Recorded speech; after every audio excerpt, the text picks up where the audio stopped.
I'm delighted now to be joined by the APS's editor and Chief Pierre Meystre. Pierre, welcome. Thank you. Thank you very much indeed for coming and talking to us today. So how long have you been editor-in-chief for? I've been there almost 7 months. And how are you finding it so far?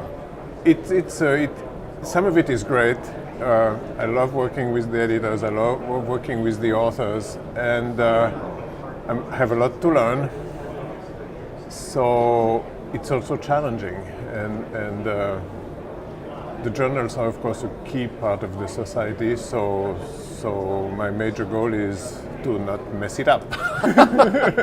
So you raised a couple of interesting points there. Why is the journal such an important part of the society? Well, first of all, it's part of the key mission of the society to be an authoritative voice for physics. Our journals are worldwide. They're recognized everywhere as some of the best journals in the business. Nearly 80% of our authors are from outside the United States. So 80%? Nearly Wow. 80%. God. So we have an extraordinary international presence. And we receive some of the very best papers in the business. There are also big challenges in the changes in information. That's right. You know, open access is something as well that is a big issue for you, isn't it? Open access is certainly a big issue for the full scientific community, for the physics community. It is a challenge for APS, but it is also a challenge for the authors.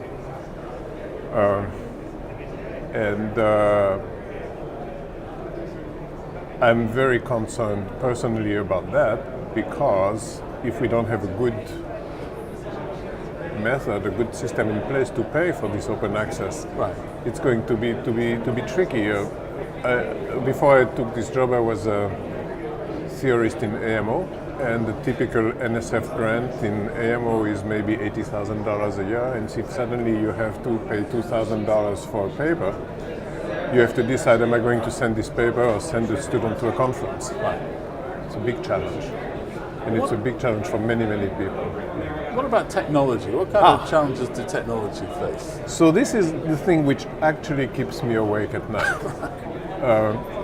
Because I don't know what the future of science communication is. Are journals still going to be the way we communicate science in 10 years? I don't know. I don't think anybody knows. But if you look at the millenniums, they don't tend to communicate that way. So we have to be ready to embrace these new means of communications. And since we don't know what they're going to be, it's a challenge. And what are the other challenges that you face beyond those two? Nearly 80% of our authors are from outside the United States. Actually, the number of publications from the US is reasonably flat. Same from Europe. The growth is on the Pacific Rim. So we really need to work with countries in the Pacific Rim, China in particular. So yeah, our global reach needs to extend to places where we didn't used to be. Those are really interesting challenges about being global, about responding to technology, about the way people access information. Yeah. So it's good to be at the heart of that. Right, oh yeah, for sure. Okay. Well, thanks ever so much indeed for joining us today. We really appreciate it. It's my pleasure.